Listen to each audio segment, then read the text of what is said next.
Okay. Bismillah ar-Rahman ar-Rahim. In the name of Allah, the most beneficent, the most merciful, we're gonna start as we always intend to start on time, inshallah. So, welcome. This is a session basically more introductory to reflection on principles. I am myself a student, so I do not claim to be very much expert in this. I am just like you guys, learning and striving to learn more and more.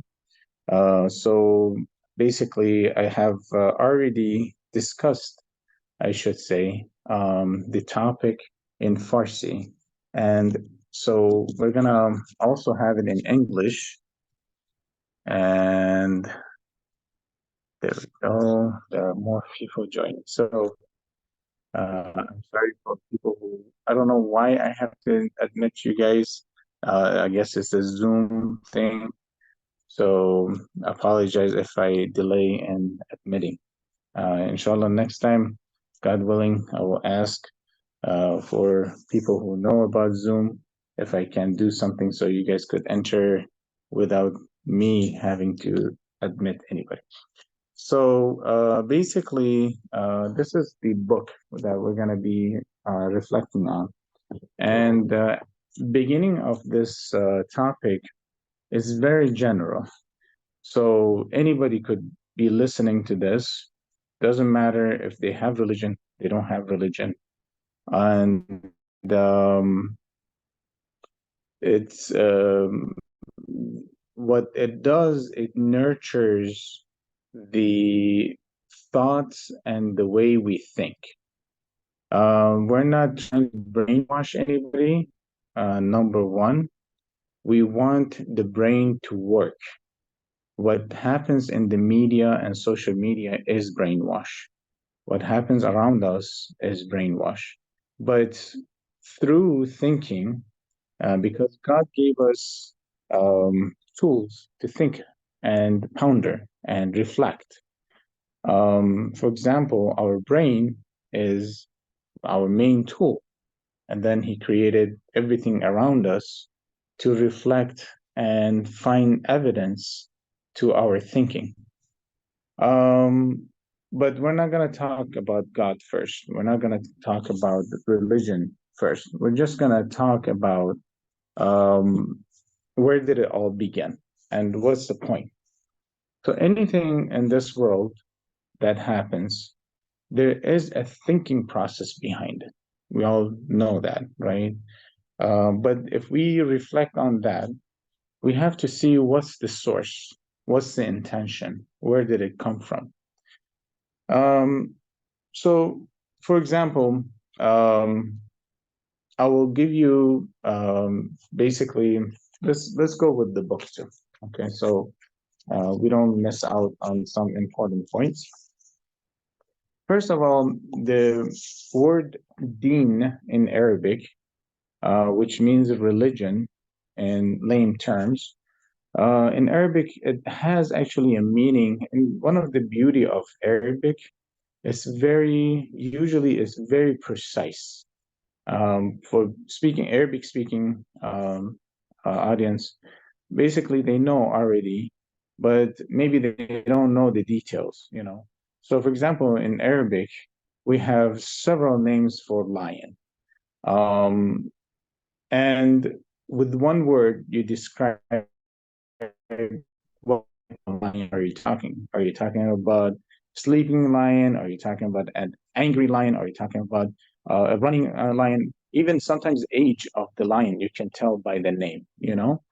So there's Haida. There's, for example, there's Haida. There's Shibir. There's Asad. There's so many words that describe lion, for example, in Arabic. So Deen in Arabic essentially means following following order. And also, it means being responsible and basically following a certain, I keep getting admissions, following certain basically rules. Okay, so that's deen, okay, in Arabic. And then we can divide basically the beliefs into two.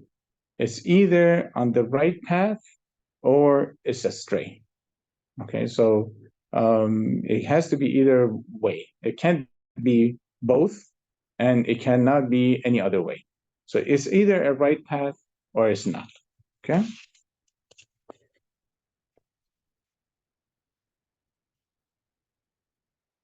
Any belief has two branch. There's a branch which is the ideology, the thought behind it, and then there is another branch which gives you instructions of what to do. Okay. So in Islamic terms, if we want to put it, it would be usul ad-din, the fundamentals of a religion, and furu' ad-din, which is the practice. Okay, so I don't want to get into technical terms and technical differences between the Shia and Sunni and all that. We just want to go in general talk about any religion. Any religion, any thought, any ideology has these two. So, for example, let's say the ideology of Marxism, okay? It gives you an idea that what Marxists mean and what they believe in, and then they say, okay, we have to act this way. You know, and the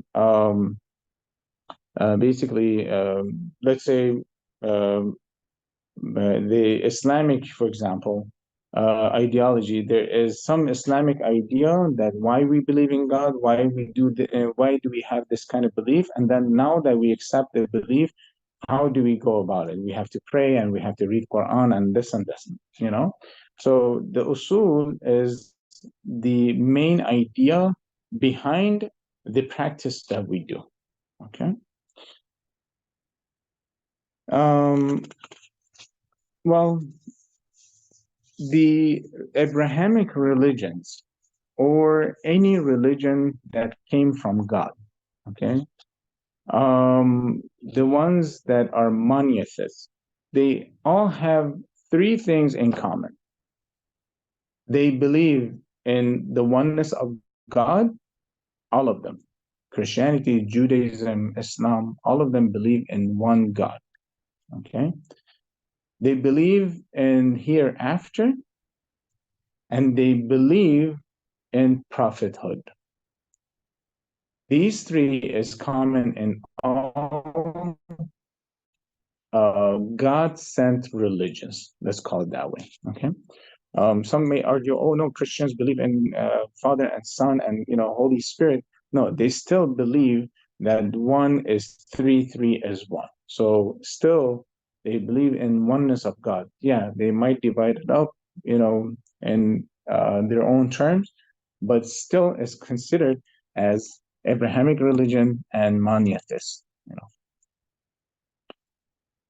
Okay, so when we get to Islamic studies, Islam, just like any of these religions that were sent by God, we have the oneness of God, okay, as part of the fundamentals of the Islamic belief, right? We have the Ma'ad, which is the hereafter. So the first one is called Tawheed. Tawheed is the oneness of God. Then we have Ma'ad, which is the hereafter. And then we have Nabuwah, which is the prophethood. Okay, and then we will discuss why should we believe in one God, for example. Why should we believe in hereafter, and why should we believe in prophethood? And then later on, we're gonna incorporate like today's life. Okay, this is something happened 1,000 years ago, 2,000 years ago, more and more of this. So what does it have to do with today, for example? Okay, and we'll make it basically we will make it tangible to our life. Okay, so these three is also common with Ahl Sunnah wal Jama'ah. So the Sunni people and the Shia people, we both in Allah is one, and we have Ma'ad, and we have basically the prophethood. Now, the other two that the Shia believe that's part of the fundamentals of Islam, because the Sunnis believe that there are five, the Shia also believe that there are five fundamentals. And the difference is in the narrations and how they interpret and how things happen, okay, which we're not going to get into. But the Shia, which is the justice of God, is the fourth, and is the which is the arms progeny of the prophet came after the departure of the prophet. Okay, so the first three we can say that it is the usul ad-din, and the second one we can call it, the second group we can call it usul al-madhab, or the sect. Okay, the two together would be usul ad-din. That's it. Okay, so I hope that was not confusing. So the first three, which is Tawheed, Ma'ad, Nabuwwah, the oneness of Allah, the hereafter, and the prophethood, those are the usul of deen. And then usul al-madhab would be adl wa imamat. Overall, it's usul. Okay, and usul means what? The fundamentals. Fundamentals, what does it mean? Meaning that before even thinking about practicing, you have to basically believe in those. Now, in Shiism, we have what is called marja'iyya, which is the grand scholars. Okay, the grand scholar is someone who studies religion pretty much for life. Okay, and puts 50, 60 years of studying and having self-discipline and making sure that he does not have selfishness toward the dunya, toward the world, and he's very, very self-content and very cautious about the religion and how he practices and all that. Okay, so it's not really simple to be a grand scholar, for example. So we know that you have to follow a grand scholar, right? But for usul ad-din, the fundamentals of belief, you do not need a grand scholar. A grand scholar comes for the furu' ad-din, which is what you have to practice, the side of the religion, which is what you have to practice and how to practice. But for the fundamental of beliefs, you do not need a grand scholar or a marja to choose. This is something you have to conclude and come up with, that how much you have believed in the oneness of Allah, in the hereafter, the prophethood, and the side which is the justice of Allah and the Imam. Okay? So if somebody says, who do you follow for your fundamentals of Islam? You say, nobody. My brain. I came up to that conclusion, basically. Okay? So what really drives people into religion? Why would anybody look for some kind of religion or some kind of belief? Basically, there is an inner instinct in us that drives us to truth. Okay, we all wonder where we came from, where we are, and where we're headed.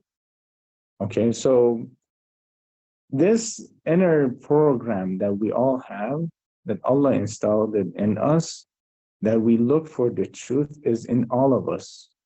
Now, somebody might say, well, I've seen so many people that don't care. Okay, that can be definitely manipulated by any propaganda, by any advertisement, by any other outside source. But inside of us, we all have that, okay?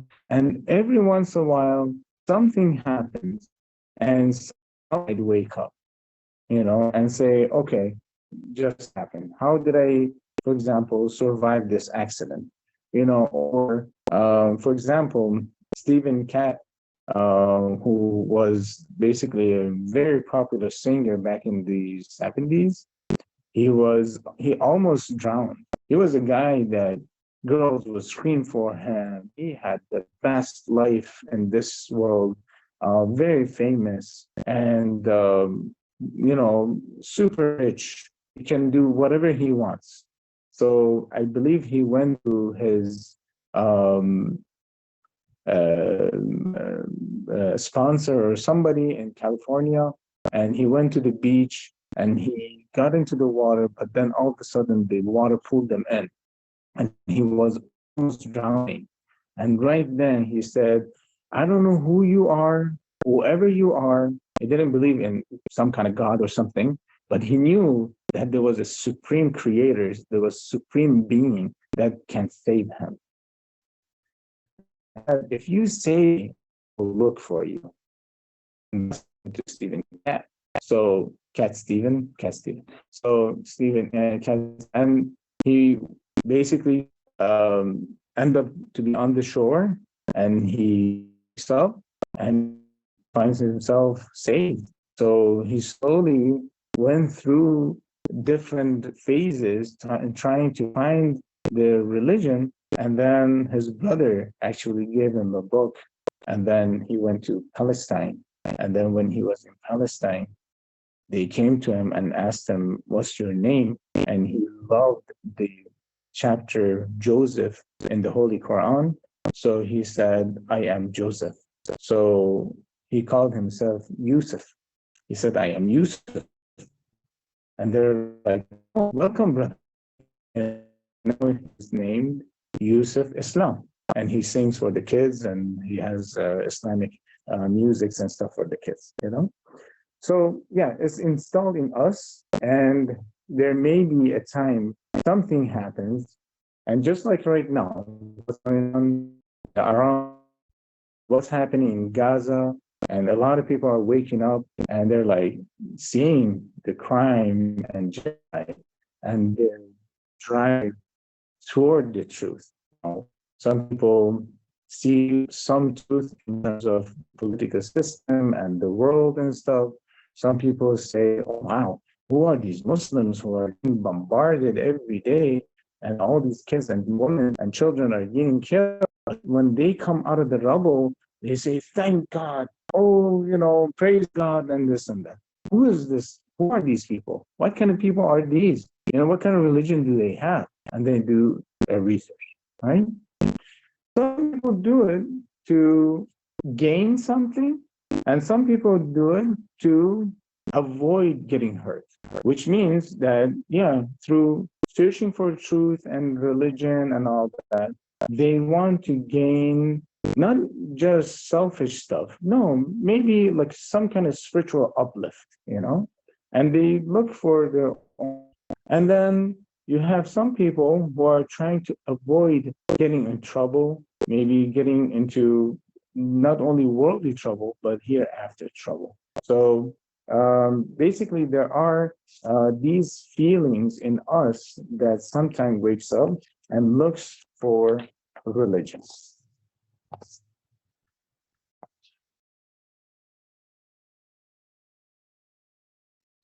Yes. Thank you for reminding me. Let's see. I don't see anybody trying to admit. So thank you for now, when you look for some kind of ideology or some kind of religion, you see that throughout history, all these religions basic, which is in Islamic belief, it's all one because all came from God. You will see the history of these prophets, and they put their life on the line. All of the prophets. You're talking about Moses, peace be upon him. He left Pharaoh's house, his kingdom, whatever, and then he came back with the message, and he was threatened to be killed. And then he saved the people. They went to the river. They got chased by the Pharaoh. They put their life on line. Jesus, peace be upon him, he was always threatened because he was again um, religion. Prophet Muhammad, same thing, peace be upon him. He was by the people of his time because he was going against the flow. So there were, when you look at through all Prophet Yahya, same thing. Prophet Zachariah, same thing. Prophet Lot, same thing. Prophet Abraham. All of these people, they were threatened, and they put their life online for some ideology. Number one. Number two, they never asked anything in return. They never asked for anything in return. Like even the Prophet Muhammad, when he was spreading the message of God, they offered him like anything he wants, government, the whole city, bunch of stuff like property and all that.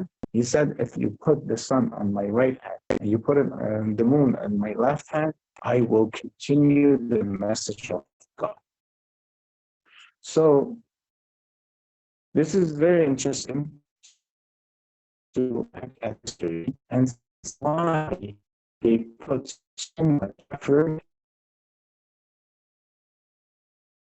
in grateful. And being grateful means to at least acknowledge and at least do more research, right?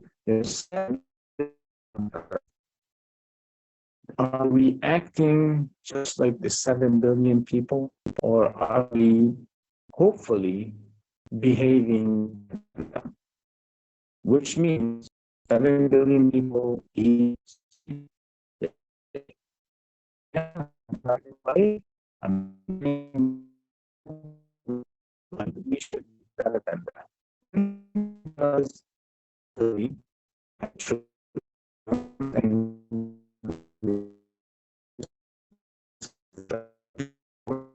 to the point where it's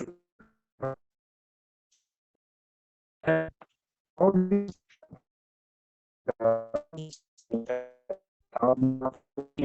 they gave and also gave us good news. And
I don't know what happened. But I'm back. 1 second.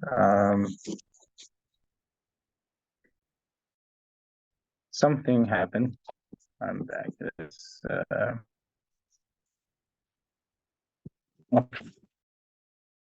some Zoom. I apologize. Not sure what happened, but okay. For you, brothers and sisters, I do understand that at the beginning it sounds kind of dry, but it does get more interesting as we go along, because right now we're just building the ground, okay? And you would be saying, well, we know the ground, okay, let's go to the next level, okay? But it also shows the importance of nurturing your ideology and your thinking process, you know? So um, I apologize for the Zoom because, as I said, it's a paid for, application, so it's not the free one. So anyhow, so what we're trying to do is build the ground to basically get to a point. You see, most people, what happens is when they are told, for example, to be a good servant of God. And what does it mean to be servant of God? Is when you follow the rules. And then you are always going back and questioning, why should I follow this law? Why should I follow this rule? Like, for example, you have to pray. Well, I don't want to pray. Okay, and then you don't pray and nothing happens. Well, supposedly nothing happens, but you don't know the consequences sometimes right away. Sometimes it happens very much late, so but then if we have these grounds built, then we say, okay, I know that this is a must, then we start following religion. So, for example, one of the basically ideas that we're going to get into is where do we how do we know and how to evaluate basically religions and beliefs? Okay? So first, let's say about a human nature.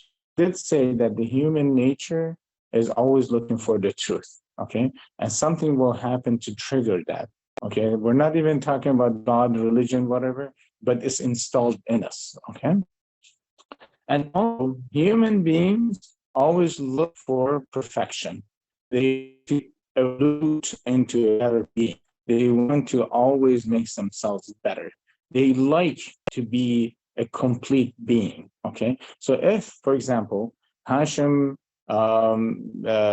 basically, let's say, I don't know, some example. For example, if I don't have a car, let's say, and everybody should have a car, I like to have a car. So what do? I will work hard to get that car, right? So we like to be wholesome. We like to be basically complete, and we want to strive for the best. I mean, it's okay if you want to come in. You want to strive for the best, okay? So that's another thing with the human nature. Okay, no, come, just all right. And then we want to talk about striving for completion. Okay, this is interesting. You may or may not have heard this before. So everything in this world is on evolution. Now, some people might argue, does Islam believe in evolution or not? Well, part yes, which means that if you put Allah in the formula, it works just fine. Why? Because there are some verses which basically point out evolution. For example, man was created, from soil. Everything was created from water.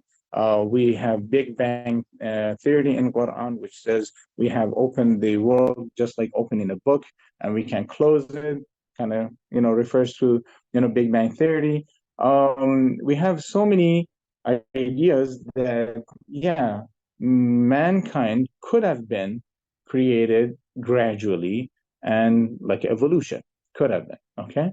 But we do also have kun fayakun, that Allah can do it and it will be done, okay? So the creation of man could have been done in so this way or that, who cares? There's a creator. That's it. That's what's important. It's not important how was it created, number one. Number two, um, okay? So we have four things in this world. There is what we call jamadat, the solid, basically. Then we have nabatat, which is the plants. We have haywanat, which is the animals, and we have humans, which is so each stage wants to perfect to the next stage. So, for example, let's imagine soil. So, the soil, if it wants to perfect itself, if we have just a soil in a pot right here, and then next day we throw it in the garbage, it didn't reach its complete perfection. Okay. So, it was wasted, right? But what if we use that soil to plant a seed? And that nutrient inside the soil joins the seed and becomes a plant. Now, the solid has reached its perfection because now it is part of a plant. Now, let's say that plant is just sitting in the pot, and or like for example, the grass outside. Okay, it's just sitting outside. Yeah, it's good. It gives some benefit to the earth, creating oxygen and blah blah blah. But if it's just left as is, what's the point? But its perfection is reached when an animal eats the grass. So when the sheep comes in and eats the grass, then the grass is part of the sheep. And now the sheep and now the plant has reached its perfection. Otherwise, it would have been wasted and, just dried and died and whatever. Now we have the sheep. Now the sheep wants to perfect itself. What do we do? What does the sheep has to do? The sheep has to join a human. Okay. So when a sheep is eaten by, now here's the new word, eaten. It's eaten by a human being, then it has reached its perfection, right? Now just imagine that animal, that sheep has been slaughtered in the path of God and for a believer, okay? That's even the ultimate, basically, perfection. Why? Because a regular human being, yeah, they eat that animal, but that regular human being who doesn't practice any kind of religion is basically stagnant. I mean, it doesn't grow, right? But then that human being that believes in some religion, God, and wants to perfect itself, then that human wants to also reach perfection. How does a human being reach its perfection? Is when it strives to join the eternal and become eternal. That's the perfection for a human being. Okay. So whatever the good attributes we have, for example, somebody who's generous is just like God generosity, which is Razzaq, who's the person who's loving is just like God's, attribute of love or Wahhab or like, for example, hope and all that. So we want to be, when you leave a legacy, which is teaching people, helping people, well known to be that person who saved so many lives, not only their life and lives in terms of body and all that, but also their soul, then you left a good name behind. You become eternal. And that's the beauty of Islam. Like, for example, if you do a good deed, whatever happens after that good deed, you still get the credit for it. And the other way around, whatever bad deed you do and whatever follows it, you get the bad deed credit for it too. So basically, we are very responsible for whatever we say or whatever we do. So we have to always double think of any decision, of anything we say to anybody or whatever we do to them. So in our human life, we have these four too. So when there is the sperm and egg, that's our solid state. And then when it joins and becomes, um, it becomes embryo. That's the what do you call it? That's the plant state. Okay, and then when we're born, at the beginning is the animal state, and then as we grow, we mature, we get closer and closer to the human stage, and then all that. Now, how do we know the differences? Is because the plant grows up to a certain point, and it cannot move. Just like the embryo inside the womb, it cannot move anywhere else but that little area, right? And it cannot grow any bigger than that area. So it's like a plant like. And then when we're born, all we do is sleep and eat, right? And grow. And then we move a little bit, maybe crawl a little bit. That's more like an animal state, you know? And then when we get more wisdom, we become more human-like. So we're striving for perfection right there. Okay? Maybe that would be a little bit interesting. All right, so there are ways to reach truth. We have 20 minutes. Everybody being okay? Is anybody falling asleep already on me? No, maybe. Okay. Get some coffee. All right. So there are ways to basically reach or search for truth. Okay. There's one way which is basically through experience and studying. Okay. So experience is, is one way. So basically, you try things out and you reach your own idea and your own conclusion. Okay.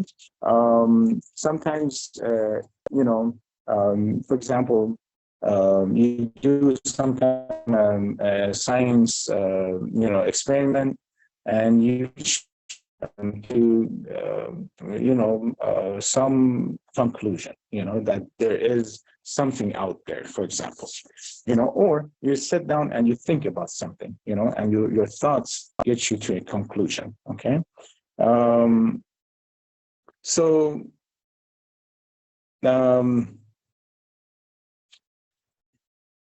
and then there's also a way that you just learn about the truth just because somebody told you to.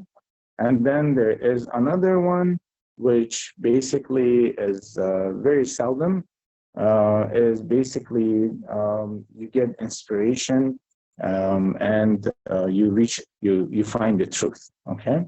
So the one that is through experiment, our senses are very limited.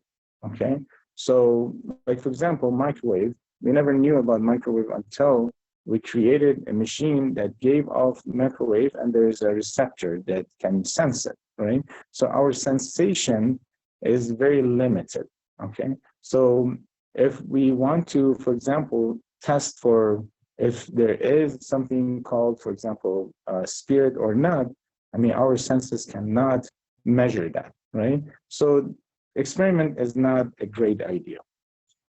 If we just follow whoever, like for example, if I just follow my parents just because they told me to, or if I just follow somebody else just because they told me to, that I have this truth and just follow it, that could be also some tolerance in it. So we could be making mistakes just by following somebody.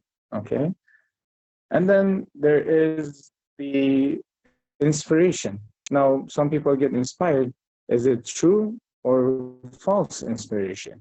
I mean, is it that we only got inspiration from God, for example, the revelation, inspiration, is it coming only from God, or there are more other things in this world who we cannot see, but it could also influence our thoughts. So that's not also reliable. The one that's very reliable is through thinking, your brain, your thoughts, not just thoughts, but analytic thoughts, okay? Intellectual thoughts. That's very reliable. So if we can have a discussion, philosophical discussion, and something wisdom, wise discussion, intellectual discussion, we may be better off to get to a good conclusion than just blindly following somebody, than just trying to do experiment, or just feel like, oh, God sent me a message, now I have to follow that.